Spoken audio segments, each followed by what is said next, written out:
Hey, what's up? Grandma here. If you used to play Neverwinter and walked away feeling burned, I get it. I've left this game more than once. And not quietly, not gently. Sometimes you walk away from a game because you're done. And sometimes you walk away because the game pushes you out. But I came back again. And this time feels different. So, if you've been wondering whether it's worth returning, stay with me for a few minutes. And if you do decide to come back, look for me in-game. I'm Elphaba. Let's start with the obvious. Neverwinter is free to play. Now, is that debatable? Of course it is. You can absolutely spend real money to reach endgame faster. But here's the difference now, and this matters. The game itself finally gives you real ways to progress. Upgrading enchantments, companions, and mounts is so much easier than it used to be. We now have legacy campaigns that reward enchantment materials, weekly campaign rewards that give mount upgrade tokens and companion tokens, daily Reaper challenges where every 5 days, for example, you can earn a legendary mount insignia. That alone already makes progression feel fairer. But here's the part that really changed everything to me. Once you upgrade an enchantment to Mythic, and yes, they don't stop there, they actually max out at Celestial now, that enchantment becomes account-wide. That means once it's Mythic, every single character you have can use it. Same thing when it comes to Celestial.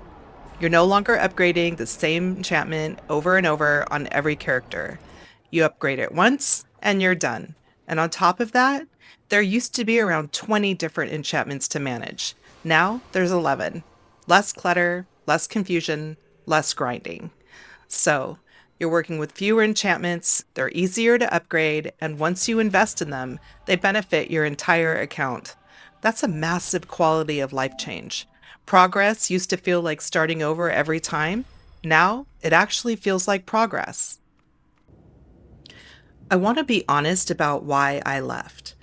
When I took my first long break during the Barovia drama, I left at a point where I could run everything at endgame. Then I came back during Path of the Fallen, and I couldn't even get into Temple of the Spider. That hit hard. Content I'd run as a new player was suddenly locked behind item level gates. Mount collars were the new thing, and they were so expensive they felt completely out of reach. The climb back didn't feel challenging.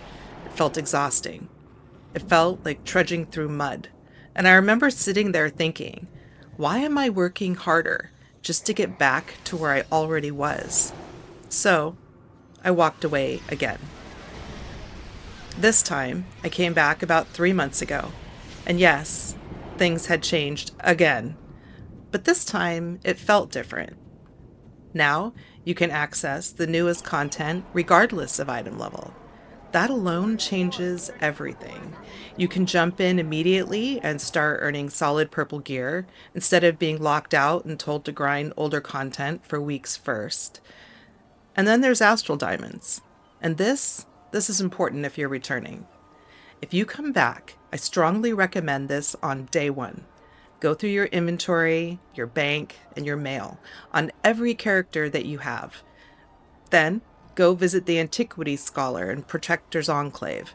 If you've played back in the early days, you might be sitting on some very valuable things. For example, each epic experience booster is worth 1.5 million Astral Diamonds. Not rough AD, not time-gated AD, spendable AD. Between all of my characters, I made around 10 million AD just by cleaning house. And that kind of cushion completely changes how the game feels. Now, let's be real. Is Neverwinter perfect? No, it's Neverwinter. There is still an elite endgame, and it's not always easy to break into. But joining a guild, making even a few friends, can completely change that experience. If you love dungeon crawling, there are tons of dungeons. If you like steady progress, legacy campaigns are still there and rewarding. And socially, from my point of view, the game still feels alive. Protector's Enclave is busy, newer campaign maps are active, and even some of the oldest maps still have people running around. At least on PS5, it doesn't feel empty.